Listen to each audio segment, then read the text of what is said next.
Welcome back to another episode of Up the Score Show. In today's episode, we're going to be power ranking the best teams in the Western Conference before the playoffs start.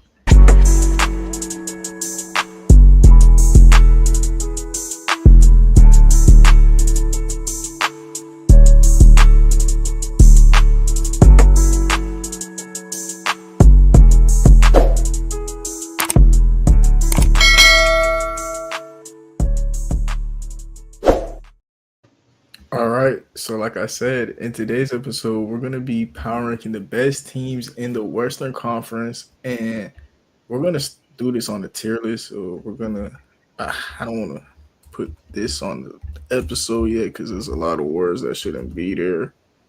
Okay, now it could go on. This kind of like seems like an older version, but who cares? We're gonna be power ranking the best teams in the West, and yeah, Larry, who do you think is the best team in the Western Conference? You gotta give it to OKC. You have Yeah, Shea, probably one of the best players in the world right now. Isaiah Hartenstein has been a great pickup addition for them. They're very dominant big men in the paint. And Chet Holmgren coming back, especially them already being a 60 plus win team with Chet out majority of the season. Them to come back shooting great efficiency, spacing the floor, a lot of good defensive plays as well. That's how to put them in the top seed for me. yeah, yeah. I'm gonna agree with you. Also, OKC this whole year they've been like historic defensively, and on offensive side of the ball they've been cool too. We got somebody, my boy Leaf. Who do you think been the best team in the West, Leaf? It's obviously that's been OKC. I mean, it's kind of unfortunate, but it's obvious it's been them. They've been on record-setting pace, with defensive rating and defensive net rating and defensive prowess, parallel to era. What they've been doing all year on the defensive side of the ball alone, just been it's just been nothing short of top tier. I think they definitely probably offensively is probably self-explanatory. They might be a piece away, maybe at best, but they definitely been making marks on the defensive end historically. So I got to go with this year's OKC team. Yeah, I was kind of disappointed with how aggressive they were at the trade deadline, but at the same time, this team is just so good. Like they I have like mean, 10 games lead against I, anyone. I feel like just to touch on the trade deadline a little bit, I feel like at least they felt like they made the moves that they could make in the offseason before the season with Caruso and picking up Hartenstein. And I think they was right on the money. I mean, if they wanted to pick up something else after the break, upon the break upon the trade deadline, probably might have been a shooter, maybe. But I mean, It's just a the way shooter. That's just it. A lineup where, because look, Chet and Isaiah Hartenstein when they play together, because they ain't start until this month. It hasn't been that good of a lineup. Isaiah Hartenstein comes off the bench now. They right, rather have J Dub at the four. So right. like if they would have got that 6'8" shooter that I've been begging for, J Dub could have been playing the three. And that's an even better defensive lineup. The whole reason they got Isaiah Hartenstein was to make J Dub play the three. But they didn't get a four that could make J Dub play the three. You know? So it's like that's the one thing I wish that they did in the trade deadline. They see they but the thing about it though is they didn't get to see Hartenstein and Chet together. If they saw it would have worked like this, I'm pretty sure they would have got them a stretch four. But even without that stretch four, J Dub still could just be that. And yeah, they still the best team. Even they just have one weakness to me. There are plenty of teams when we get to talking about them, I'm gonna be naming multiple weaknesses, and these is just Kenrick Williams is their best stretch four.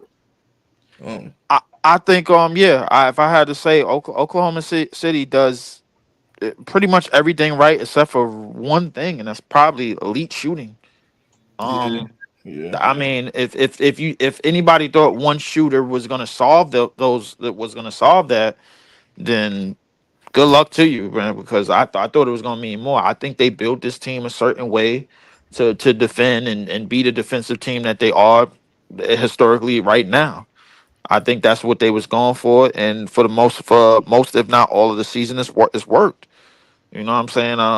Listen, this team is on their way to winning 60 plus games, 60, 65 plus games, however many games they're gonna win. The only other team that can say that is the Cavs. And I mean, listen, you do what you build your team a certain way, hope it work. If it don't, then you do what you're supposed to do. But don't like getting one shooter. I don't think was gonna solve they shooting the woes, nothing like that. So that's just me. Yeah. Larry, who would you have as the second best team in the West? And this is a power ranking leaf. So this means that like don't look at the seedings, don't look at nothing. This is after the trade deadline. How you feel about these teams? I'm gonna be honest. It might be a weird take, but I might go with the Warriors. Yes. Two beats one. Yes. Yes, Larry. Oh You know my what you god. two beats one because I'm going Golden State, Larry. I'm Are going we doing Golden power State. rankings? Power rankings? We really co-signing this? Bro, you know I would, bro. Golden State number two to me right now. Let's start They let's beat get in. they beat the Bucks without Curry last night. It's Yeah, more about just Curry and Jimmy Okay, Butler. wait. Man. I think a conversation could be made about the Denver Nuggets beating them without their two best players as well. So I The mean, thing, matchup and wise, yes. Matchup wise, yes. But power ranking, look, the Warriors, I see them beating more teams than the Nuggets can. But the Nuggets would beat the Warriors. I highly don't. If you want to say after the All Star break, that's fine. But we all know the Warriors' strength of schedule was not top tier. Was nowhere near top tier. That's number one. And They beat I the get you Bucks can only without Curry play. last night. I get you can only play what's in front of you, but they also lost to a Denver Nuggets team without what I believe is going to be the four-time MVP in Jamal Murray and Christian Brown. They have So one loss with Jimmy Butler. right, hey, that's cool. But at the same time, Over a listen, dozen wins. I understand that it's not that many games, but like let, watching let, them, him and Draymond, they are crazy. Like they're like magnetic twins, or and that whatever word I'm looking for. Like nah, that is a crazy duo. if you're telling me that the only thing impressive about this stretch is them beating Milwaukee without Steph, then I'm telling you that what needs to be paid attention to is the Denver Nuggets and how they started within the start of the season and how they are going to end up probably being number two in the West. Let's be honest about it. The Golden State Warriors are barely out of the play-in right now. Barely out of the play-in right now. Barely. Minnesota is a game behind them, and Minnesota is starting to find their stride too. Listen, I get everything people saying about Jimmy Butler in this run, but let's be honest about how long this is gonna last and how long and if this is gonna go into the playoffs and be a certain thing. Because I guarantee you, if the Denver Nuggets play the Golden State Warriors in the first round, a team that the Golden State Warriors has not beat since 2022, they championship year, bruh. Mark my words, bro. Like y'all are gonna be like y'all gonna be highly frustrated on how the Denver Nuggets picks that team apart.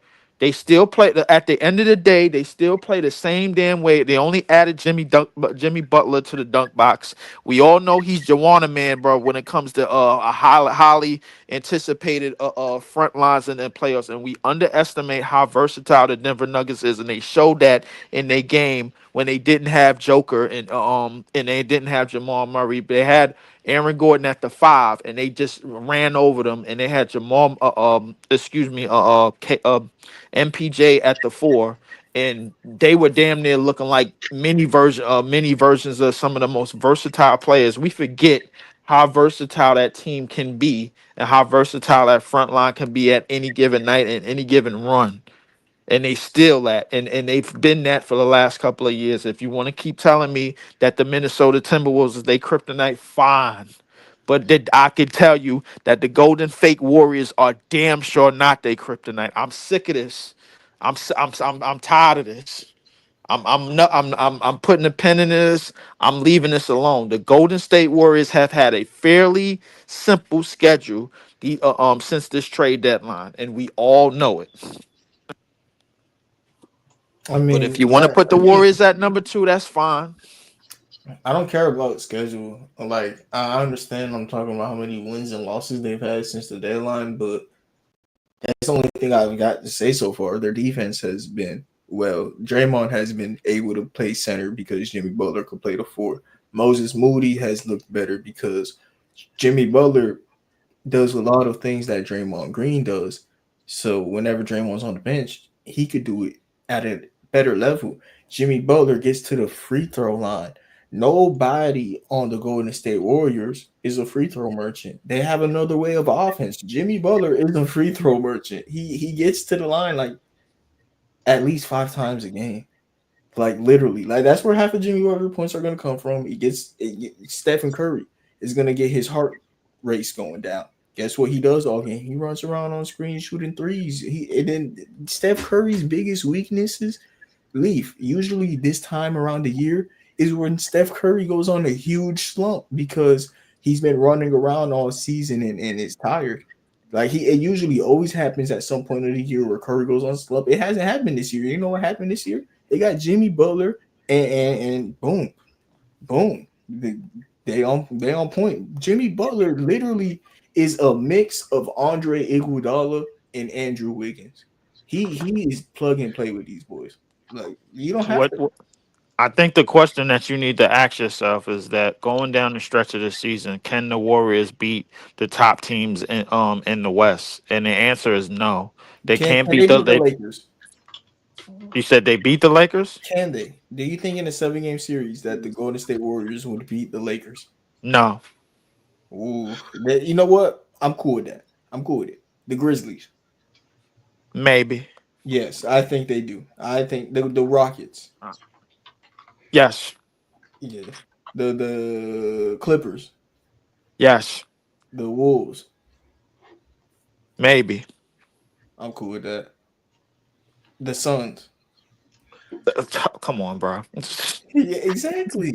Come on, bro. The Nuggets, I will say in a matchup, yes, the Nuggets got them. The Jokic, Draymond, I get it.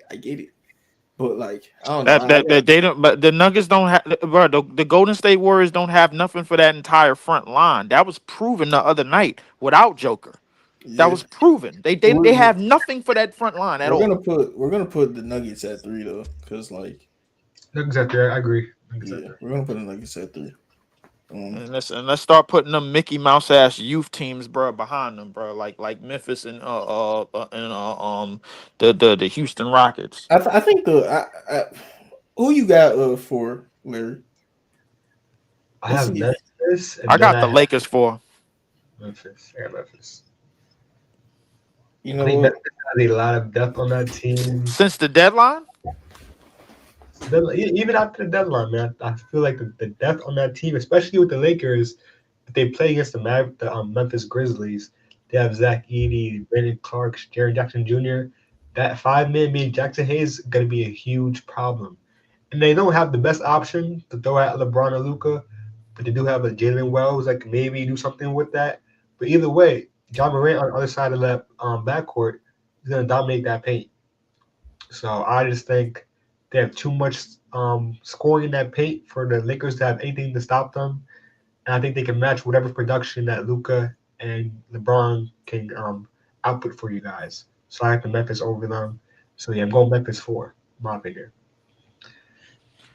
I got the Lakers. Listen, I'm not too proud of that, but what Luka and LeBron have been able to do when they got into the lineup together, bro, like like Luka has basically did exactly what the NBA wanted Luka to do, and that's give LeBron a lifeline. Like LeBron said with Luka in the lineup, bro, has been like literally turning back the clock. And now Luka has basically been the frontline facilitator on that team. and defensively as a team, they've been a lot much better. Because they still got guys like Dorian Finney-Smith.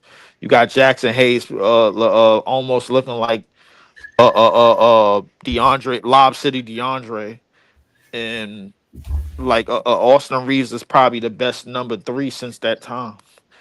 So I mean, I would have to go with the Lakers I see that just off their they strength. do a lot of switch, defense. That's kind of what they do, moving around, kind of like the Warriors do, because they're Mhm. undersized as well. But when you come to these dominant bigs in the league, even just the bonuses, the Jokic's, the Chet and Isaiah Hartenstein, especially with the Jared Jackson Jr. and Zach Edey, I think that's going to be an issue in that paint. And on the other end of the floor, I don't think they're gonna be able to match that with just Luka and LeBron. I know that they look great, but I think they need a big to really sustain that fourth spot for me. If they would have had Mark Williams, I probably would have had them there. But since they don't have a big, they only have Jackson Hayes and who else? I don't even know. I don't even know who the backup center for that team is. I just don't think they're going to sustain themselves with the bigs in the league we have right now. I think Memphis could be a problem for a lot of the teams that run small. Listen, if you believe that the Golden State Warriors could beat the Grizzlies, then you might as well say the Lakers could beat them too. Okay, that's Um, fair point. b- Fair point. but because at the same time, bro, like what you're gonna be, both teams run undersized. They run pretty small, Yeah, and fair. so my thing is like if you're gonna say that the Memphis Grizzlies could do this, that, and the third to the Lakers. You might as well say that they could do this, that, and the third to Golden State, and we probably know whichever the one of the two ain't true because Draymond Green obviously is plays for the Golden State Warriors. He doesn't play for the Los Angeles Lakers, but this version of Draymond Green is still a pretty good version of defensively. But at the same time, bro, when you going up against these giant front lines like a Memphis, we got to see what's what. I just don't think Memphis really has the discipline to really dominate like that in the paint. They dominate more so on the boards. I know they could do that, and they get a lot of second chances. They've gotten back to their winning ways when they was leading the league in rebounds when they had Steven Adams, and they picked that right back up with Zach Edey and Jaron Jackson Jr., you getting a better version of him, and you getting a more disciplined version of John Morant. But as a team, I don't think they're disciplined enough. So we're gonna have to see. Listen, that my argument to that for the Warriors, kind of being a similar team, is that I believe Draymond Green has that better defensive anchor than whatever Lakers player that they have right now. Draymond just been better at his whole career. We've seen him in playoff series where he's been that five man for them, and it worked out fine for them. Also saw yesterday's game with Draymond versus Giannis. Man, Draymond held him to like a 31% from the field goal percent yesterday with Giannis. So I think Draymond Green is that guy, kind of be that five for you or be that defensive anchor at the four, where the Lakers only had that as an option. And on top of that, they have a better center rotation. So even remove Draymond Green, I mean, Gui Santos, you have Trace Jackson Jr., and you also have Kevon Looney, who have adequate playoff experience, which Jackson Hayes doesn't have. And Gui Santos having that 3-point ball ability, he's able to pull away those defensive bigs from the paint. So so with that, Gui Santos pulling away a Giannis from the paint or pulling away Jackson Hayes from the paint, that's opening driving lanes for Curry to get his floaters off, and for Jimmy Butler to get that driving Butler that we also see in the playoffs, get him open lanes so he can kick out to back to Gui Santos, so another 3-point guy on the perimeter. So I just think Gui Santos' shooting ability combined with Draymond Green's anchor as a defensive player, especially in his history that we've seen him in the playoffs be the five man, that's something the Lakers don't really have. That's where I have them over the Lakers, even though they're kind of a similar team with the not having a traditional five.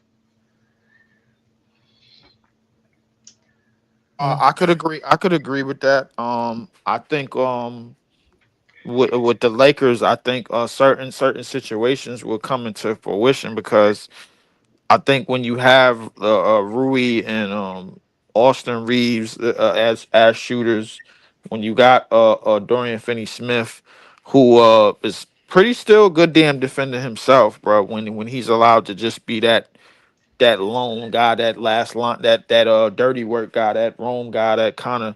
I'm not gonna nowhere compare him to Draymond, but I'm not gonna nowhere near to compare him to Draymond. But I mean, like he's done all he could do for that team defensively. So I have to go with the Lakers just off the strength, bro. Like and what they've been able to do in the run that they had, up until the injuries, with Luka and LeBron. So Yeah, I agree with that. I definitely think having just Luka and LeBron there, especially the way they've been playing together, had to throw them in the conversation.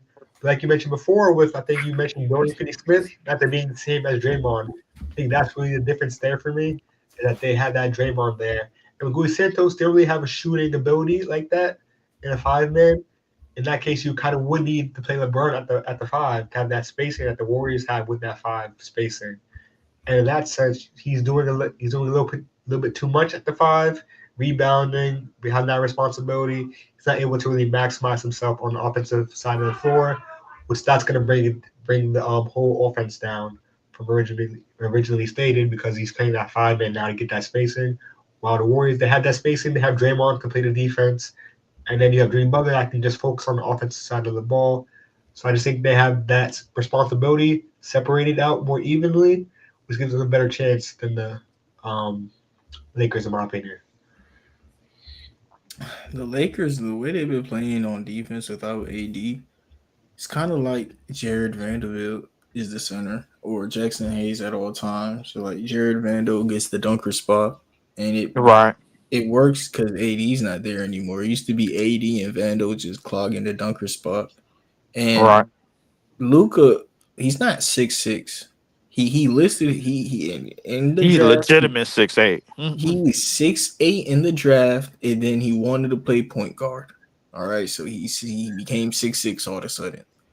No, bro, that Lakers lineup is it's like when you really think about it, that's a big lineup.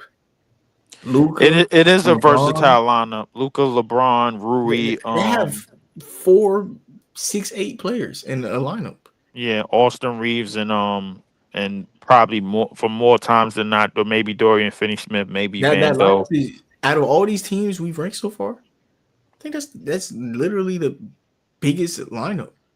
Not I mean, okay. well, as comparing it to Memphis, like that's a different story. Besides Memphis is Yeah, big. No, I as mean, So yeah, but if you look at the teams with the front lines, Memphis, you look at even OKC when they healthy, even look at Denver, which is the premier front line in the West. My thing is that like when you look at skilled front lines, bro, like Denver is basically the at the top of the list because that's a skilled front line. Those are guys that are legitimate 6'9", 6'10", and Aaron Gordon yeah, and and Jamal Murray's ideal shooting guard. Like he's a combo guard playing the yeah, one with and Jokic. and Like and and, and MPJ and now yeah, all right. Denver has more energy on the wings with Watson and Braun, and the only thing they don't really have is money shooters on any given night. But the way that they execute it inside the 3-point line, nobody really gives a damn, bro, because they got Joker. So my thing with the Lakers is like the way that they execute with two of the best playmakers in the league with LeBron and Luca, like you really don't give a damn or whatever they missing on offense because defensively they can make up for it with the Vandos and the Jackson Hayes and the Dorian Finney Smiths, bro. Like they think about it, those are like all three of them is probably 1/3 of what Draymond is, and then you add them all up, and then you throw them out on the court with Luca and LeBron and Austin Reeves, you could get wins, and that's what they've been doing since the deadline. So, I mean, as far as the deadline, I gotta give it to the Lakers, bro. Like, I mean, I know what has been doing, but Memphis they've had some slides. They bumped down to 5. I had them at top 5 most of the season. That's where I had them at. I had them in the 5th seed to end the season, and that's where they at. I mean, I respect what they done to stay afloat as a top 3 team, but they borrowed out just like the Rockets borrowed out. So I mean, it is what it is. I got to go with the Lakers at this spot. I I, have to. I can't do it. I know you guys just talked about having that great size in the whole five starting lineup, But the Nuggets, they have 6'5" Jamal Murray, 6'7" Brown, like 6'10" MPJ, 6'8" Aaron Gordon, and then 7 foot Jokic. Same thing goes for the Thunder. Their smallest guy is 6'3" Lou Dort. They have 6'6" Shea, and then all that's 6'8" and above for the rest of the front court. And the same thing kind of goes for Memphis. They have those smaller guards and Bane and John Morant, but the rest of their lineup is pretty much 7 foot and over. So I just think that that's an argument can't be used too much. And I also want to touch on the Duncan spot, which you mentioned before with Jared Vanderbilt and Dorian Finney-Smith. So I think my issue was that they don't really have that 5 man out. Kind of saw that with 80. They were able to kind of play that 5 man, give them some more opportunities on the offensive end. They don't have that now. Every other team we're talking about has that. Memphis, Jared Jackson Jr., Nuggets, Jokic, Warriors, Santos, Thunder, they have Chet. So everyone can kind of run that 5 out lineup to kind of expose the Lakers. The Lakers don't really have the option to fight back with. I think that's another reason I'm going to put the Lakers below these teams. I mean, I listen. I get what you're saying, bro. But I don't know. I don't think Memphis is on that tier or as a front line, bro. Like that Denver is on, bro. Like I think you got to knock them down because they still a young front line. Even though they got a Santiago Dama coming off the bench, dogging Jay Huff, who I thought was gonna be like what Santiago Dama is, with at least this year. But I mean that's fairly different. Triple J is playing much better. He got the foul thing under control somewhat, but it's still problematic when it can be, but even still. And then you got a rookie Zach Eady, who can't really play clutch minutes like that. You know what I'm saying? So if you look at the basis of their team, I don't think they front line really holds down the fort like Denver does. And I'm gonna put Denver over the Lakers all the time, bro. But at the same time, since this trade deadline, I've seen you could poke holes in what Memphis is doing. You could find cracks in that armor. Like I mean, listen, they still rebound well, but defensively they can have lapses, and offensively they can have lapses. It's one of the reasons why they got knocked down to fifth. And in that time, the Lakers have managed to basically peak as high as number two, before the injuries. I don't know. I gotta go with the Lakers. What you think, Juan? Wait, hold on. Before more answers, I agree with those statements. But every team has cracks in their armor. And I do think that the Lakers have more holes in their lineup than the Memphis do. I think Memphis has more strong, point guard to 5 men. I think they have a stronger rotation, stronger starting five than the Lakers do. Especially talking about the bench, we have Scottie Pippen, who's been amazing, Brandon Clark, Santiago Dama, Jay Huff, like you mentioned before. They don't really have those names on the Lakers. They kind of just maybe started improving with after the trade deadline. With Gabe Vincent's name has been brought up a little more recently. So did Jared Vanderbilt, but it just got brought up. J Huff's been balling out since September. To be honest with you, I mean since October. So I just think these guys have more experience, more continuity with each other. That they're going to be better than the Lakers all day long. Who do you think is better, Austin Reeves or Desmond Bain? I'm probably going to go Bane. After the defense on Bane, I think he puts him over. I think Bane might be a better defender. Like, but I like it. It might be a gap in Sure. between that. In terms of an all around offensive player, bro, like if you look at the scoring in the playmaking in the passing and playmaking that Austin Reeves provides, I think Bane could produce a night like that every now and again, but and Austin Reeves calling his own number a little bit more than Bane. I don't know. Like I guess you could flip the coin Yeah. and ask who you want on any given night, but Austin Reeves down the stretch of games, bro. Like he's somebody that could put pressure on the defense and get to the free throw line. I ain't gonna lie, I seen Austin Reeves outshoot teams at the free throw line. I don't know how that shit happened, but Yeah. so I mean, I guess it depends on who you want on any given night, bro. Like What so, I about mean, what? That's fair. What I would say for that, I think depends. Austin Reeves is definitely better on the offensive side of the ball, better scorer. I'm taking him in those last 2 minutes of the game all day long. But on a consistent basis, game to game basis, I think the gap on defense for Desmond Bain is higher than the gap on offense for Austin Reeves. So I'm going to go Desmond Bain. Reese could play make, y'all. Yeah. Reeves Don't could forget, definitely play, man. Reese could play Reeves make, could definitely bro. play, man. I see him. I see him as somewhat of a poor man's Tyler Hero. Some Yes, at yeah, times, mostly, but more it's some aggressive though. on any given night he can surpass that level. Yeah, I agree On with any that. given life, and he could surpass that level. Desmond Bain, I think he's gotten better. He could give you some nights. He could surpass some certain levels on some nights too. Defensively, I know what he could do. He's pretty undersized. Since I think them moving him to the two is probably the best thing. I really didn't trust him as a three.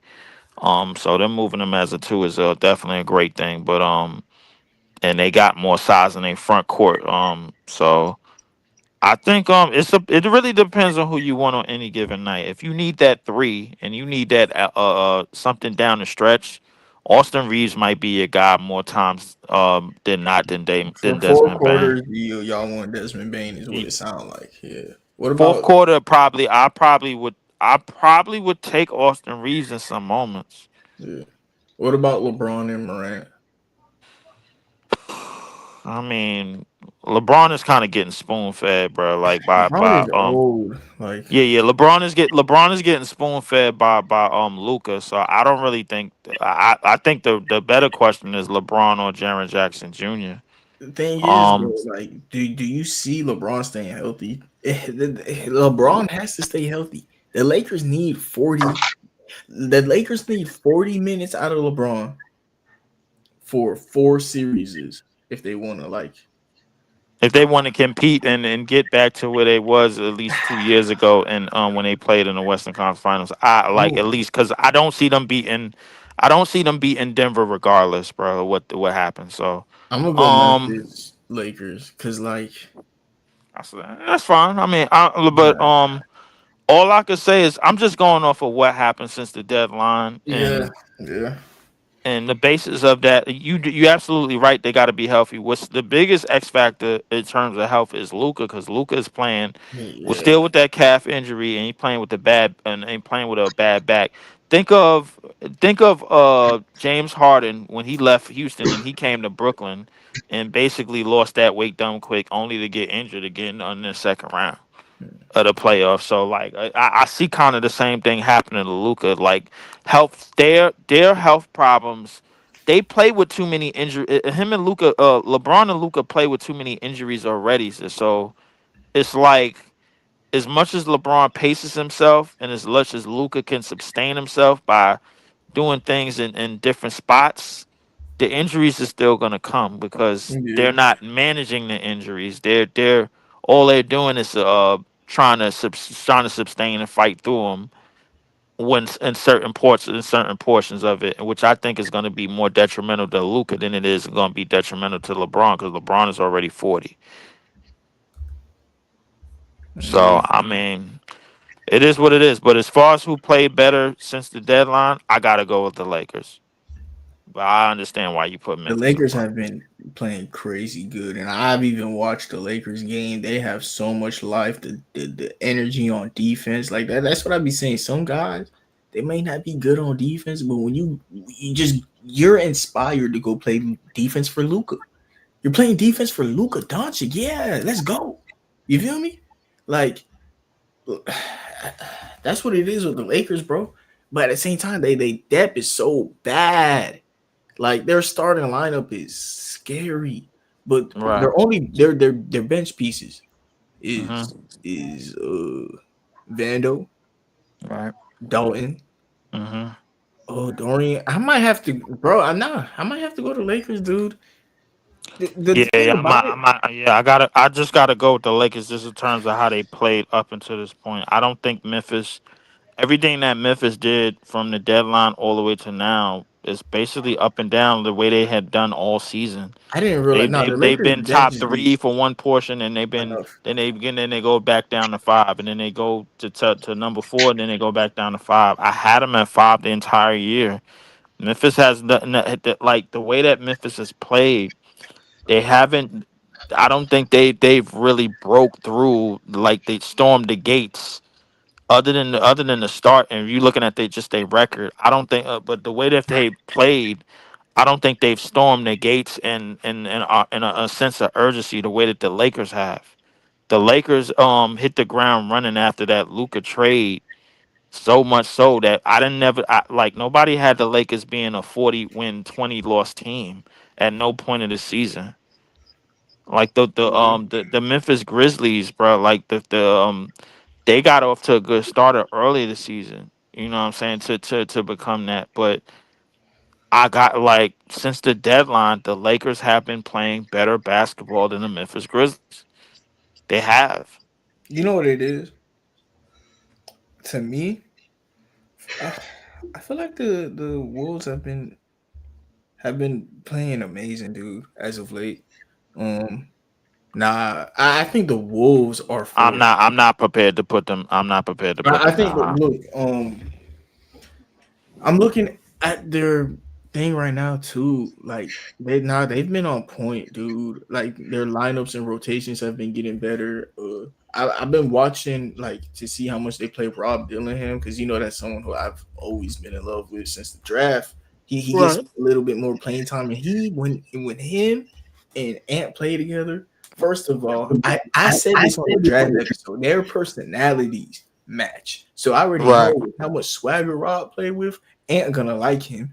And then like Rob is pretty solid with him. Dante DiVincenzo, he was off to a slow start. He is getting back to how he was playing. You know, like Edwards is not. This team is deep. They got defense, and that's what you need in the playoffs. They also have a reason to bench Julius Randle. It's the playoffs. You're on an expiring deal. We got Nans Reed who's been here for years. If you want to go cry and make yourself look bad before free agency, go do it. You crash out. You know, like they could start Nans Reed and just make and tell Julius Randle go look unprofessional. Who cares? If we win and you're pouting, you know how much money you're gonna lose, Listen, I mean that situation. I think that's a total different situation within bro. If itself. if they have Nas Reed, because Nas Reed, you know he closes the lineups. Like Yes, he does. Julius Randle does not close, so No. so that means in the playoffs he should have an idea. It's possible he could come off the bench because you're already not closing. They don't trust you Right. to close. So in the playoffs, like you're on an expiring deal, buddy. Like if Nas Reed playing better than you, he playing better, and he has been. And this bench has Dante, who's a great defender. They have Hmm. Nah, who's a great defender. As of Hmm. right now, they have Reed, who's a solid defender. They got Hmm. Joe Ingles, who got playoff experience. Hmm. I, I like this. I like this team, bro. And if Julius Randle is off the bench, you know what that means? They have a former All Star off the bench cooking y'all. you know, Basically, like Wait, hold on. So we're arguing Timberwolves over who? I want the Timberwolves at 4. I would take the Oh, Timberwolves. I- I'm willing to hear the Timberwolves at five, but I'm not taking the Timberwolves. The Lakers have been the fourth best team since the trade Think deadline. about it though. I Look, in like a matchup against the Grizzlies, right? Would you have the Lakers? I meant the Lakers or the Wolves. in the matchup against the Grizzlies. No, no, no, no. I meant the Lakers or the Wolves. The Lakers or the Timberwolves. I'm Michael Oh, Lakers because I Michael Lakers. Michael. I'm tempted to go to Lakers before Oh, the y'all going Wolves. Lakers? Let's Okay, make one thing clear. okay. Anthony Edwards can't beat that team. They tried. Dude, I you said have Jared Vanderbilt in the paint. The thing about it though is the paint is so sweet that Rudy Gobert can stay in the game and mess up LeBron's paint. The paint is so sweet that Rudy Gobert can score. Listen, I get all of that, but I think If Rudy if I'm Gobert not can score, you don't mistaken, need to take him out. the question that you asked, do you want the Lakers to go up against Memphis, or do you want Minnesota to go up against Memphis. Memphis, like, let's Nah, make I asked one the thing wrong clear. question. I asked the wrong question. Yeah, yeah. I think you did ask the wrong Yeah, question. I yeah, I think the did. question that you might was trying to ask is who has more of the like the weakness, I guess, if you want to say, in terms of the front line. I mean, if you want to say the Lakers, that's fine. But I'm only just going off of what how they played since the deadline. The same way I went off of how the Warriors played since the deadline, and that's And the all we could Wolves. go off of. It's the, and, And and, and the, and the Wolves. the Wolves have I'm the grading all these Wolves. teams off like the same timetable. Yeah, Whatever but I timetable think the Wolves. If you want to say that, bro, like where the Warriors and the Lakers were, when the deadline first ended, and where the Wolves were where the deadline first ended. If you want to add the Wolves to that, and where the Lakers and what the Lakers did in the last 2 weeks before up until the Luke and LeBron injury was way more astronomical, bro, than what the Minnesota Timberwolves did. The Minnesota Timberwolves are still in the play-in right now, and they still a game behind the Golden State Warriors. The reality of the situation is that they was holding it down. The Warriors was in 10th or 11th, was holding down 10th spot and flirting with the 11th spot in the West up until Jimmy's first game, and then and then they took off with that 13-1 record with Jimmy in the lineup, and then now they basically crawled their way out of the play, and slowly but surely the Lakers have crawled their way to number 2 in them 2 weeks. There's no way that anybody is going to tell me that the Minnesota Timberwolves, they might have looked better, but the Lakers have played better basketball. I don't know what else to say. All right, so the Timberwolves are 9-1 in their last 10. The one game that they did lose, Obi Toppin had a career high, and Obi they, Toppin. Obi Toppin had a career high on a team that made the conference finals last year. And before that, what happened is that they lost by 1 point to the Jazz. You know, sometimes you have a bad L, but it was by 1 point. They Right. had a small loss to the Lakers, and their last loss before that was on a back-to-back. On a back-to-back night, they split OKC. Right. Like the Timberwolves have been on point. The trade, it's not that Julius Randle has been on point, but it's Dante DiVincenzo. The shooting has been on point. Anthony Absolutely. Edwards has an argument of the best shooter in the league. Anthony Edwards has become that good of a shooter. He has an argument for the best shooter in the league right now. Yeah, he has, Argument. I'm but I not mean, saying he is, but argument. he has, but we all know that's not the real I know Anthony it's not Edwards. true, Come but like on. he is that good from the 3 point line. Like he We is that all good from three. listen individually, bro. Like, if you want to say Anthony Edwards, bro, like what he's been doing is been astronomical. But we all know the percentage that he's shooting, bro, it's not It's the sustainable. volume, though. We but Like we I know but I keep saying it wasn't it's a sustainable, but high like, volume, but we dude, all know that that's a percentage is not sustainable, bro. but Like, he's a good shooter though. That's the thing about it though. Like, and it makes sense because Cat not there no more. He's shooting 10 threes a game at 40%, bro. You like if he we all know that that's not likely to happen again. If he does that for another, come on, bro. We talking, bro, 40% off of 10 attempts. That's Steph. That's bro, the that's only yeah, person that is. That's literally no, Steph. it's Anthony Edwards. It's what he's doing right now. He's shooting. I, The numbers. I'm looking at No, it no, right no, now. no. No. I know what it is. I know who it is, and I know what it is. But at the same time, do we think that's really sustainable? The I think answer it's is needed. no. I think it's needed because they traded Cat. I think it's needed, and he's a shooting guard. Like he could shoot. He's always been a good shooter. It's just he's never needed to take 10 a game. Now that he's taking 10 a game, and Cat is gone, so the defense is a little bit better. And the thing about it, the offense is worse. Yes, but this team almost beat the Nuggets last year. Like They beat the Nuggets last year in oh 7 wait, games. oh shoot, they choked. Oh wait, I'm tripping. They lost to the Mavericks last year. You right, where Jaden McDaniels was abusing Luka. Or Luca was and abusing Jaden. vice versa. Yeah, Judah. Exactly, Yeah, he exactly. was getting abused by Luca, and your man Ant Man thought he can guard Kyrie straight up, and we all found out that he could not. Yeah. So So where are the Wolves going? Wait, Where wait, are wait, the- wait, wait, wait, wait, wait, wait, wait. First of all, put Yeah. Memphis before the Lakers. First of all, No. We ended. Secondly, I'm putting the Clippers over the Minnesota Timberwolves. oh Personally, wow, Wow. I'm up for this. Oh Okay, wow. I'm up listen, for Oh, this. hold on, the Clippers. my biggest The Oh, Flippers. oh. Okay, my biggest Kawhi's issue with back. the Wolves right now let's is do that this. point guard spot. They don't Let's really do have this. Mike Conley doesn't play too much anymore. He's older, not playing as much or as good as he used to. Rob Dillingham's too young to kind of put in that position to play make in the playoffs, especially. Dante's not a playmaker. Let's be honest. So I would love to put Harden, one of the best playmakers in the league, in the Western Conference. Put him there, especially when you have Kawhi in the playoffs. We see I know he's injury prone, but if he's healthy, we know what Kawhi is capable of in the playoffs. Not to mention Zubac has had the best season of his career, and so does as Norman Powell. You have 2 star role players, basically. You have James Harden, a star point guard, and Kawhi Leonard that can be a superstar in the playoffs that we all know he can be. I'm putting them over the Minnesota Timberwolves, and I'm putting the Memphis over the Lakers too.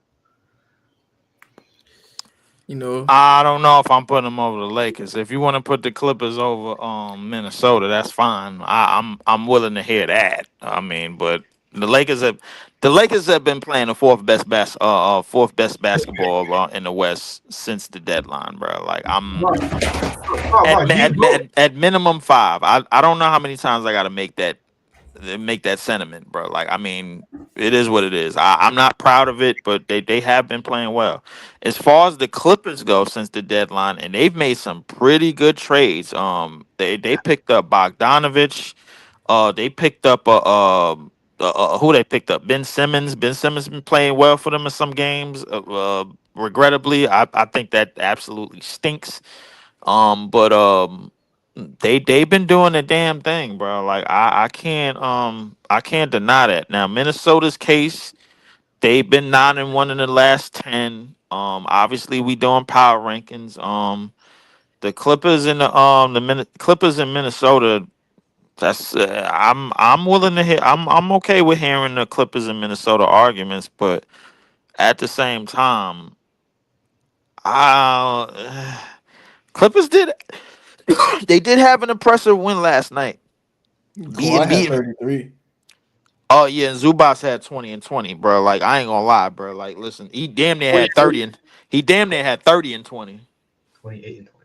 Yeah, he damn near had 30 and 20. So like I mean, listen, Kawhi did have 33, and James Harden did chip in with his 20 something points, but yeah, man, the Clippers. If Mike Conley was better like last season and Cat was still there, I'd probably be swaying across the Timberwolves. Like you mentioned before, Julius Randle doesn't even close in the starting lineup. One of their best players didn't close with them. And Mike Conley has declined significantly since last season. I think Naz Reid is their best bet because he complements everything that they do well. X factor. Yep. 100%. Yeah, he complements everything they do well. And as far as Conley go, it go back to what Mar was saying about Rob Dillingham, bro. They got to just let him loose. A lot of times, bro, like, and that's gonna be the guy that's probably gonna close games for them, down the stretch, man, as they continue to go on, man. So I mean, it is what it is, bro. Like, I mean, I can't really hate it, but as far as the Clippers playing better basketball than them in the last and since the deadline. I'm willing to entertain it, but at the same time, because the Clippers are still top 6 in the West, top 6, top 8 in the West, or they bumped down to 8. I think they might have bumped down to 8. Yeah, something like that. If I'm looking down the standings, but so I mean, I'm not putting Wolves over the Clippers. I just personally think that point guard playmaking is going to make the difference, and that's why I'd have the Clippers slightly over the Timberwolves. I'm gonna say something. I'm Wait. Before we move on, Mar, hey, did you finally pick? I didn't hear you pick Lakers or I'm Memphis. stuck. Yeah, pick You one, bro. just And mentioned bro, it. he already picked the Lakers at 4. What are we No, the talking about? thing is though, he mentioned the Clippers. If Kawhi No, is healthy, wait. Clippers not over the Memphis or Lakers. I'm not doing that. That I'm not doing. the thing I'm not is, if the Clippers are healthy, they're the Thunder's biggest threat. The Clippers? Yes, if they're healthy, they have. Hold Yeah. on, they have a real big man. They have shooters. The Thunder, they have big man. They have that. They have defense. They have that. We said the Thunder don't have the shooting. If the Thunder have a bad shooting series against the Clippers, which have Chris Dunn and all those boys, Derrick Jones Jr., Kawhi Leonard, Zubac, hawking them down on defense, who could make the Thunder shoot bad? I mean, look, I put it to you this way: OKC got a better chance of making the Clippers shoot bad than the Clippers got a better chance of making them like shoot terrible. No. Kawhi Leonard is one of the greatest shooters. That's one thing about him. He's a two-way specialist because how great of a shooter he is. J Dub, he added a lot of muscle. He's better on defense, but his shooting this year, since he's playing more of a wing position now, it got a little worse. He's not a bad shooter though. It's just like it got worse. He used to be like best in the league last year. You know what I mean? Like J Dub was the best shooter in the league last year. So like I, I, now that I he's think I think OKC's real kryptonite was Dallas, and now that Dallas has basically hit the injury bug, I don't really see the Clippers like giving them that run for their money that you say they're giving them because if Zubac and I'm gonna just say it like this: if Zubac is gonna have to be an intricate piece no, in the Well, paint. he has to be. no, He has to be. no. I'm not worried about Zubac. It's Kawhi. If Kawhi is playing, they know if you Kawhi's know not that. gonna play more than that, two that games, all right, bro. then that's why I said I've been stuck. That is why it's cool. I don't have no questions on Zubac. He does the same thing every night. I have no questions about Norman Powell. He does the same thing every night. James Harden is gonna get them boys open, and then the rest of the team is defense and Kawhi. Literally, I'll I be honest. mean, I get the James. The thing about it is, I think the second that James Harden gets the ball, they have defenders that they could throw on him.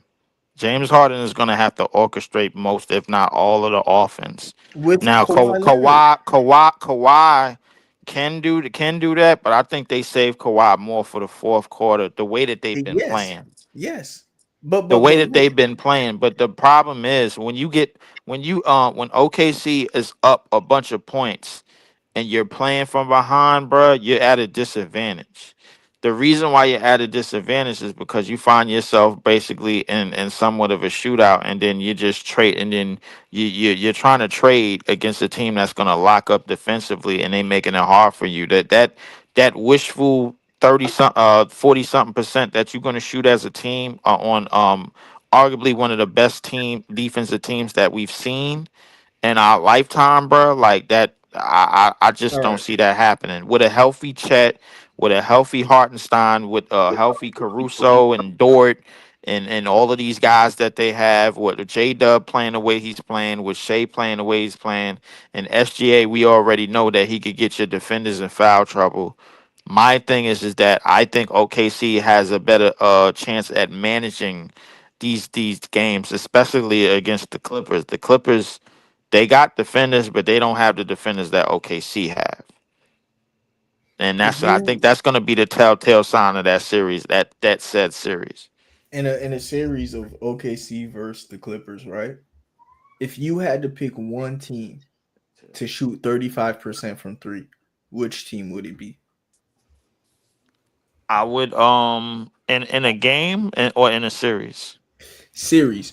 You have to. I'm gonna ask the question again. OKC versus the Clippers. One team to shoot 35% as a team for the series. 35% from three as a team in the series. I would pick the Clippers, but I don't think that's going to be enough.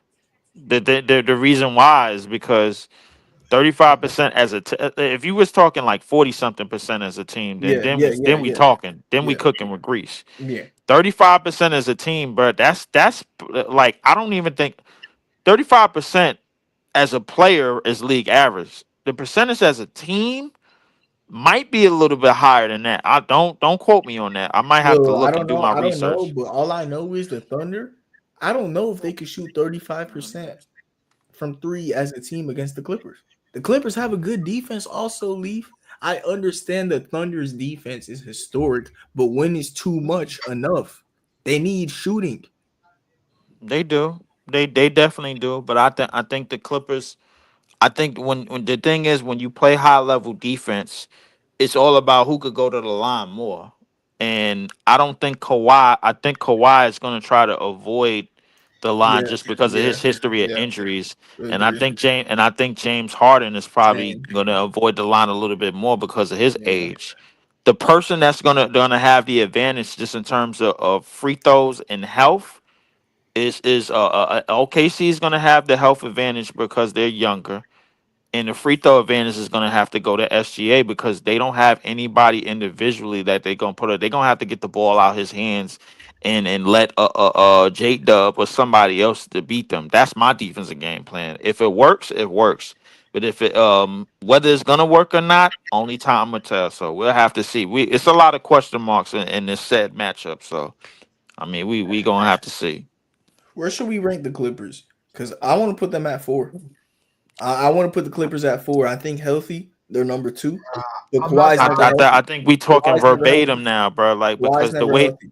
the way that we started this list after two, the Warriors is at number two because of the way that they played since the deadline. Yes, The everyone, Nuggets are at everyone. number three because of the way that they played since the deadline. The Yes, Lakers at number four because of the way that they played since the deadline. Since the deadline, and you got to go back to February. The Clippers have had a rough February, bro. it's Like not if you go about back, that. It's about how Kawhi Leonard has played. Kawhi Leonard has been playing more, and he's been averaging around 25 points per game now. And I saw James Harden drop 50. It's not about the team, it's about the 2 stars. I know for the Clippers, I'm saying a different argument, but this team goes as far as their 2 stars and their defense. And their 2 stars are snapping right now, and their defense is their defense. Like the thing about the Clippers is, can Kawhi stay healthy? If Kawhi is healthy, look, let's say Kawhi has a healthy playoff run. We could be talking about, Kawhi really could be the best player in the world, but just never healthy. Like Kawhi is that good in the playoffs, Leaf, and you know that. I Kawhi is do. Jimmy Butler, but better.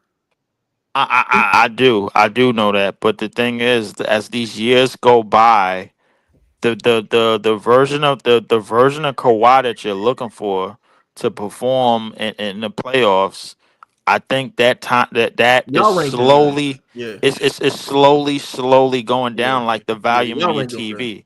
Y'all rank them then. The Clippers are like Kawhi is almost a I myth. got the Listen how Clippers. I got inconsistent. the Clippers at 6, and I got Minnesota at 7.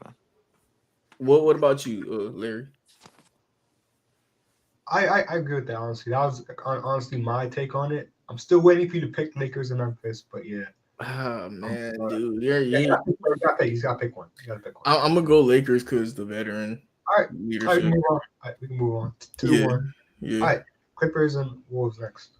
Clippers are the Wolves next. Yeah, who else would be? I got Clippers in Minnesota. I mean, we don't got the 2 seed on here yet. Hey, the Rockets the 2 seed. I think you need that guy for you to go to the deep into the playoffs with.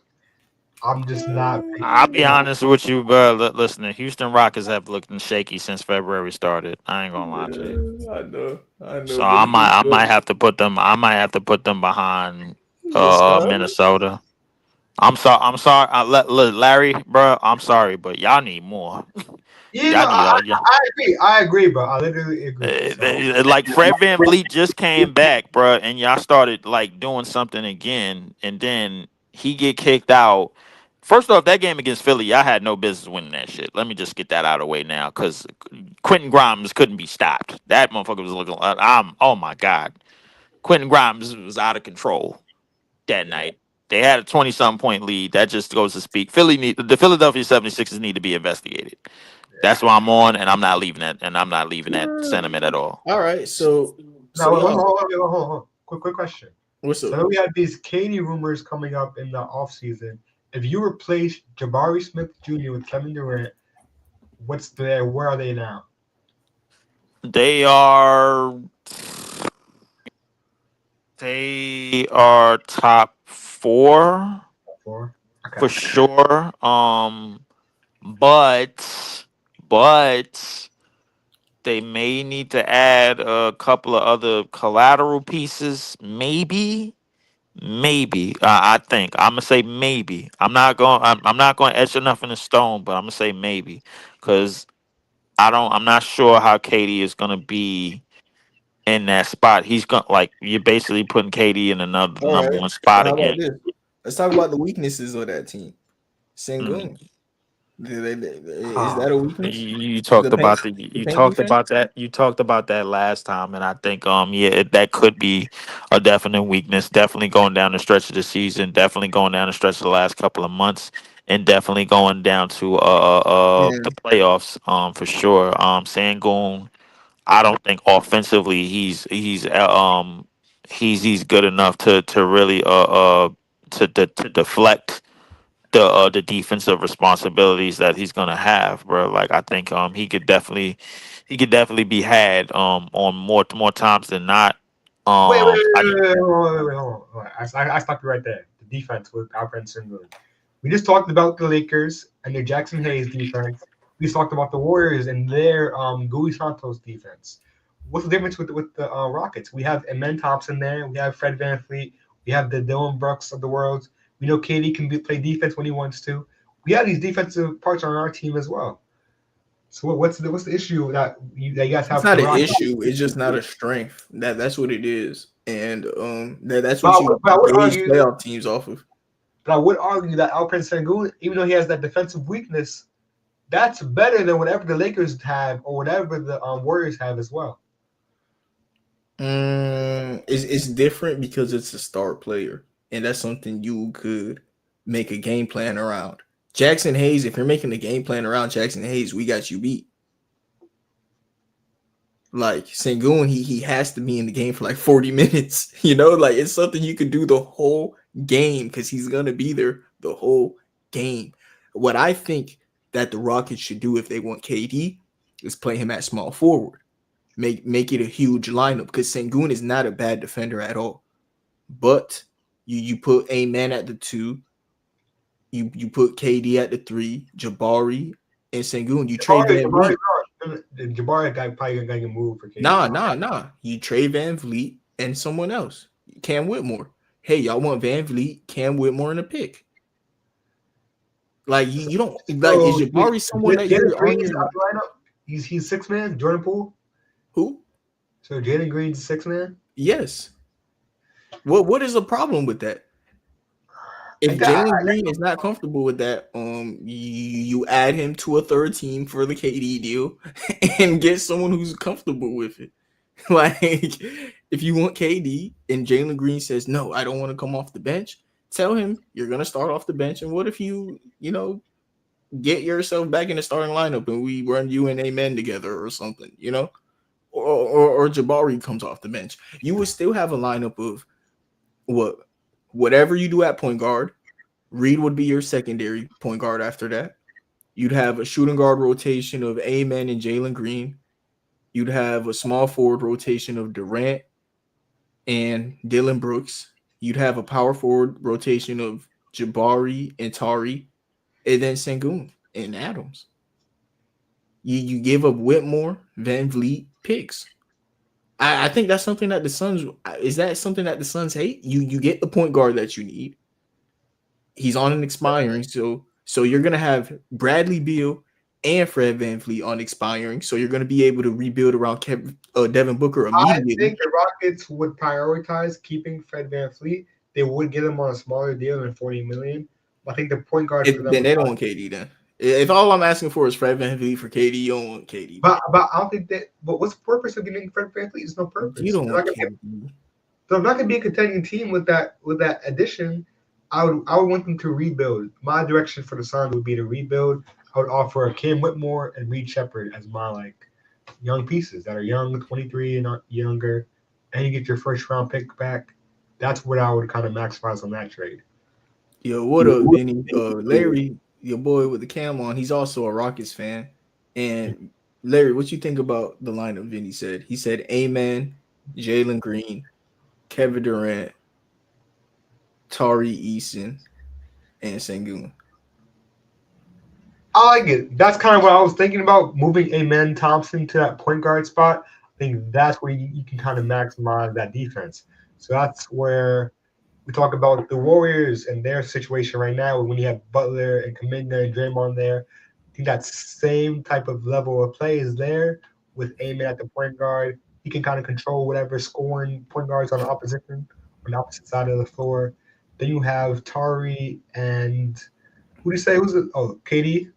Tari and KD. Those guys can play defense. They have the length for that. They can kind of assist and outfence and go in that situation. And this kind of goes back to our conversation last week when we talked about that point guard and five spot has to be are the most important spots on the defensive side of the floor. Go see with the Knicks right now how Cat and Brunson really can't do that. But when you have Amen Thompson at that point guard spot, I think that kind of gives you that life back. If that makes any sense. So Alperen Sengun can kind of focus on that offensive side of the floor, and we can live with whatever defensive issues he has because we have so much the rest of our lineup to cover that defensive gap. Yeah. And we have 3 20-point per game scorers potentially in the same lineup. When you have Kevin Durant, who could be our closer, you have Jalen Green, who can be more consistent throughout the whole game because he's younger and more energetic. And Alperen Sengun is going to play make for us at that 5 spot. He's going to be an issue, kind of like what Jokic is doing. I get what y'all mean, but I don't really. I think Amen is a shooting guard. I think Amen is a wing, and shooting guard, small forward, power forward are all wings to me. He's a scoring guard. I think Amen will be best with a point guard next to him. He is the second playmaker. I think he's a secondary playmaker. I understand wanting to play him at point guard, but he's a secondary playmaker. I don't want to put. I want KD. This is KD's team at this point. You know, Amen at point guard is best for like his stats, but it's not best for winning a championship. Jalen Green off the bench giving you a scoring punch after you have a point guard that starts off the game facilitating for Amen and KD. I think that's how you win the championship. I agree too, but with Amen being better paired on playmaking side of the ball with another point guard, I think that's what Alperen Sengun has to make that leap to kind of be that primary playmaker for them all throughout the game. And on top of that, you also have Kevin Durant in the lineup as well. That's more additional playmaking that we didn't have before. And Amen Thompson hopefully has more leaps in his playmaking gap. KD a scorer.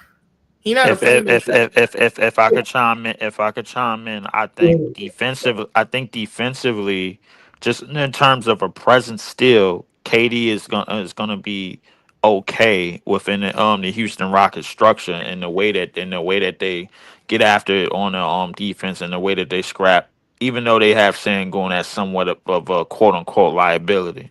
I'm just saying quote unquote just to keep the temperature, but at the same time, I think just the KD addition probably won't be enough to fix all of their offensive woes and all of their offensive they half court offensive woes in a sense.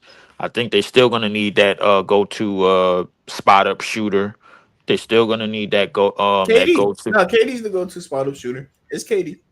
I think it could be KD, but I think KD is going to command too much attention as that, and so they're going to have to need a. Well, I didn't mean to say. Another one. I didn't mean. I didn't mean to.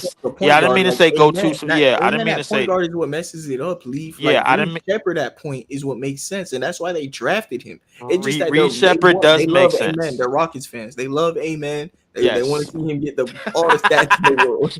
No, bro. They Rockets fans, bro. A point guard.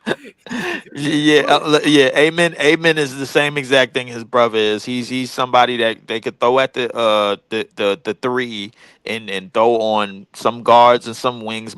Some guards mostly, some wings every now and again. He has the height. He has. last year when the Rockets went on that crazy win streak, when Jalen Green was averaging like 30 and Sengun was out, it's because they played Amen at center and he broke out. When they Yes. realized, hey, let's just put him anywhere. He's a Swiss Right. Army knife. Yeah, yeah. Don't worry about what You could position put Amen. Amen. It's clear as day that you could put the Twins anywhere, bro. Like Look, if you got one of amen, them. amen. You just put him in the lineup. You look, who cares what position he's the last person you list at a position. That's why I put him Yes. at shooting guard. It makes no sense because he can't shoot, but he's so Exactly. good that he's gonna be put in the lineup. Like he Exactly. Yeah. has to be Yeah. in the lineup. He has to be Like in the lineup. Yeah, I think he has to be in the lineup to some degree. He's gonna be like your do it all guy on defense. The mostly. everywhere on offense too. Yeah, yeah, yeah, yeah. He does On offense everything too. but shoot. But yeah, he does everything well but shoot. I think intangible wise, rebounding, hustle, defense, playmaking, he has that all. Personality, even, bro. Personality, he All has that all that. So he so has everything but a 3-point shot. He uh, even has like a mid-range floater game. Like he has some range on him. He just can't right. shoot threes. Yeah, Like yeah. it's He's just not a guy that can you're shoot not my threes. point guard, I bro. understand that. You're not I my point understand. guard. Yeah, that's not my point guard. But at the same, but I will say this: at the same time, Katie as the primary spot up, but they do need secondary and a third and a fourth. I think to make it work because when you have Amen in the lineup, now you have that guy that they're gonna leave open and you need that money shooter. Yeah, yeah. Nimhard just hit a three, bro, like and just went up by one on Dallas just now, bro. Dallas is actually playing this game tough. But just to go back to what I was saying, you need that secondary, that third spot up, that other guy. You need spot ups all over the court, bro. Like because you got Katie and you got Sangoon and Yeah, Jalen Green and you got Jalen Green, but you just need spot ups all over the court because you got two yeah, guys that's going to command attention 15 feet in with a mid range. One with Katie in his mid range game, and one the way that Sangoon could operate and he could work from the free throw line in and that low and that mid post end. So on that low post end. So I think it works. I think it works. That's your rendition of it trying to work, but you still need other things to make sure it fill it out just in case. You need your secondary, you need your plan B, your plan C, and all other plans all after the fact. yeah. So it's gonna be interesting to see if Katie does go there, how they make it work.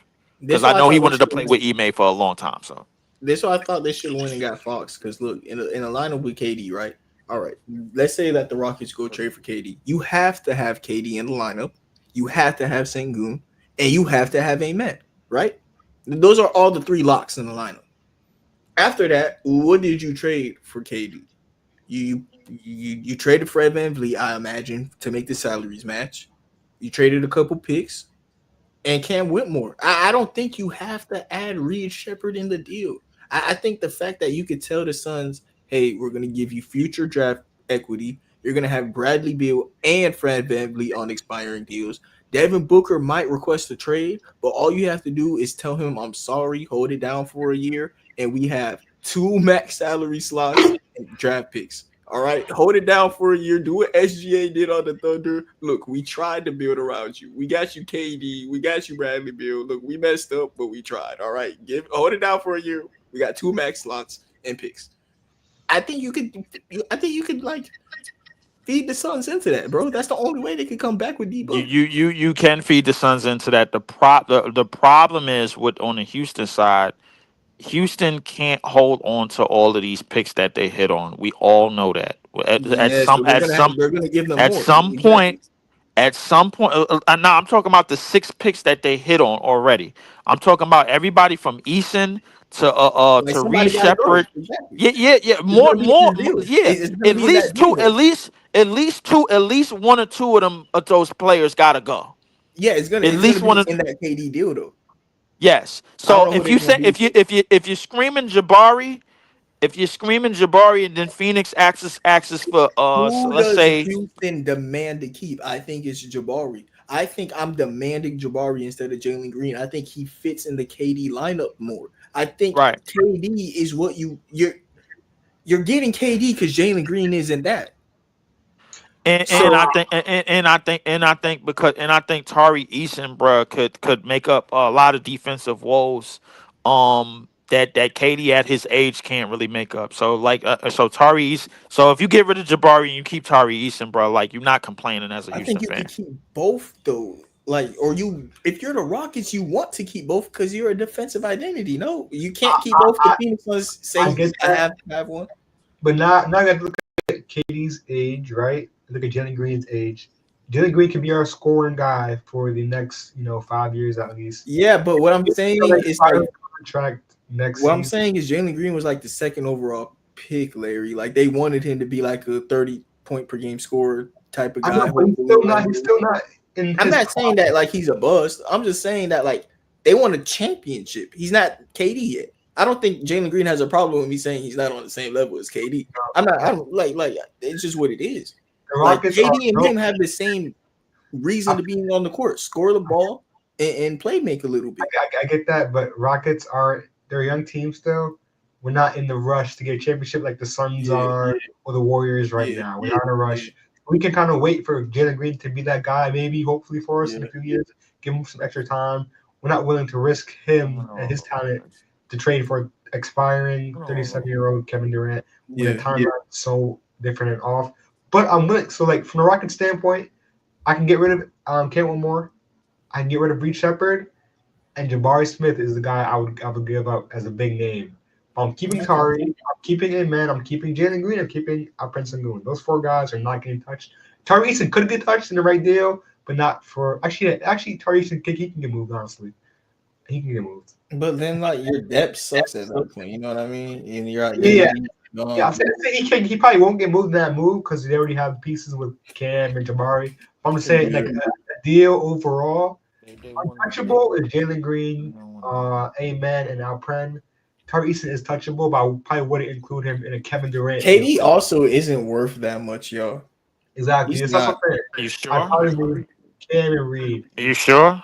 Over the summer, he's gonna be worth more than like mid-season. I understand that. Over the summer, he's gonna be worth a young piece, bro, and an upcoming pick. That's not. It's not exactly. Whatever else you add to it is probably gonna be just to make the money work. But other than that, listen. If you add other pieces to it, maybe like another collateral piece, collateral bench piece, or whatever the case may be. At minimum, KD. I'm just telling you the minimum base of what KD is worth. He's worth like what the Suns are trying to do. He's worth a young piece in an upcoming draft pick. That's what he's worth at the moment.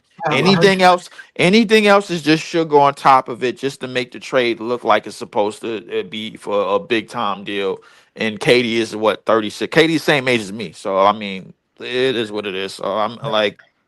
I mean, it's still KD at the end of the day. I don't care if you're getting him for 50 games a season, bro. It's still Kevin Durant. I agree, but we got to think about he is expiring contract. He can leave, and he is at that 37-year-old age. I think from the Rockets standpoint, we also have a Phoenix first-round pick. We have one of those picks for him.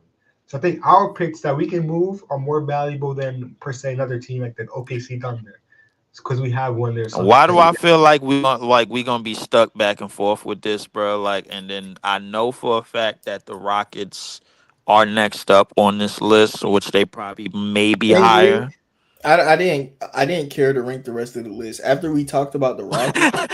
After we talked about the Rockets, I didn't care to rank the rest of the list. No, literally, after we talked about the Rockets, I wanted to talk about Cooper Flag and the worst teams. Like, which teams would y'all like to see? Cooper boy, not this shit.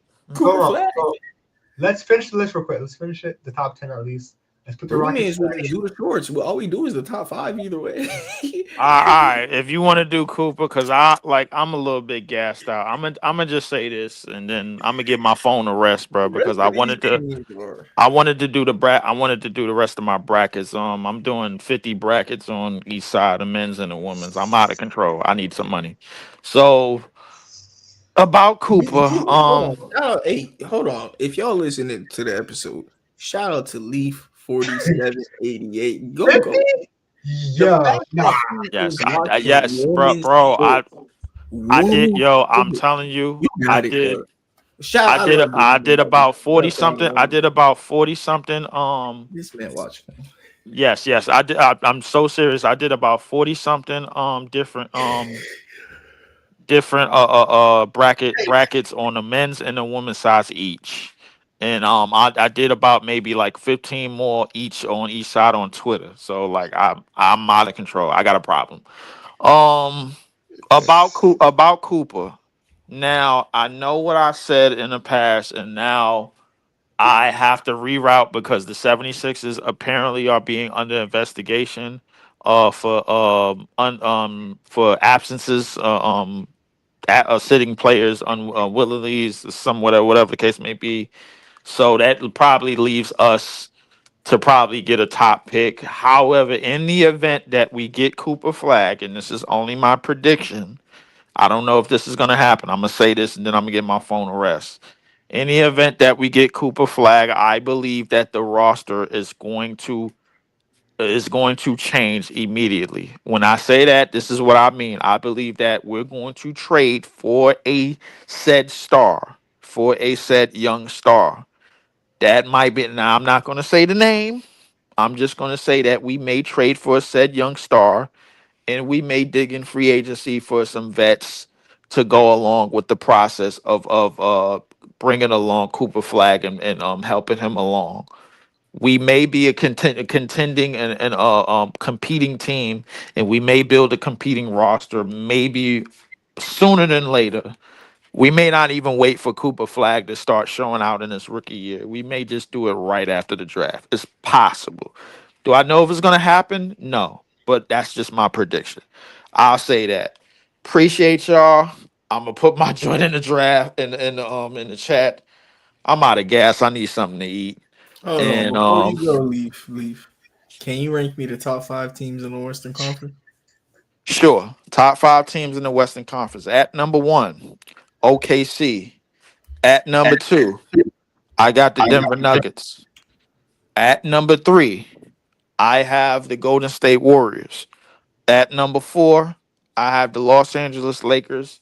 And at number 5, I have the Memphis Grizzlies. All right, Larry, can you rank me the top 5 teams in the Western Conference? At number one, I have the Golden State Warriors. No, let me stop. change it. Right. Number one, I have the Thunder. 2, I have the Denver Nuggets. 3, Golden State Warriors. 4, Memphis Grizzlies. And 5, Los Angeles Clippers. All right, you can ask me. Ma, name your top 5 teams in the Western Conference. Number 1, I got the OKC Thunder. Number 2, I got the Warriors. Number 3, I got the Nuggets. Number 4, I got the Clippers. Number 5, I got the Grizzlies. Number 5, I got the Timberwolves. Grizzlies a little bit young, and I think they could get exploited with Edie and Wells. Lakers got no bigs. Lakers are like a just built out team. Clippers is low key like a built out roster that's just praying for Kawhi to stay healthy. You know, that's why I put them at number 4, because if Kawhi healthy, they are the Thunder's biggest problem. But Kawhi never healthy. Kawhi never healthy, bro. So it ain't really a problem, man. Rest of these teams ain't really worth ranking. Man, next week we're gonna do the East, and I think after that we're gonna do playoff brackets, Larry. Like, it's that time of the season. That's crazy. Yeah, That's crazy, bro. I feel like the season just started, but dude, we passed the trade deadline. I'm at the point where I am starting to watch like random games at random times. Yo, scary time. So MLB starting up. Hey, this is my favorite time of the year though. Draft season for the NFL, playoffs for the NBA. Oh man, it's my favorite time of the year, man. So if you are tuning into this episode, let me tell you, bro, time to subscribe. NBA playoffs, NFL draft with me and Nick. So yeah, 5 Out Productions on YouTube. Make sure to tune in to Larry. Check me out. Yeah. I got trades going on. I got trade content. I got game reaction content. And the content is good content overall, man. So check me out. 5 Out Productions on YouTube. Yes, sir. And last thing before we end off the episode, if you're listening and it's the end of the episode for a random reason and you are in the playing 2K, leave a message in the comments, and I'll invite you to a group chat. And we be playing 2K Rec, and we be running it up. So if you just want to be invited to the community and just yap it up with us, and just play 2K with us, you got to be good though. And don't get your feelings hurt and be on a 70 overall. Be a good player, and you'll have good vibes. So thank you everybody for tuning in. Have a nice day, and God bless.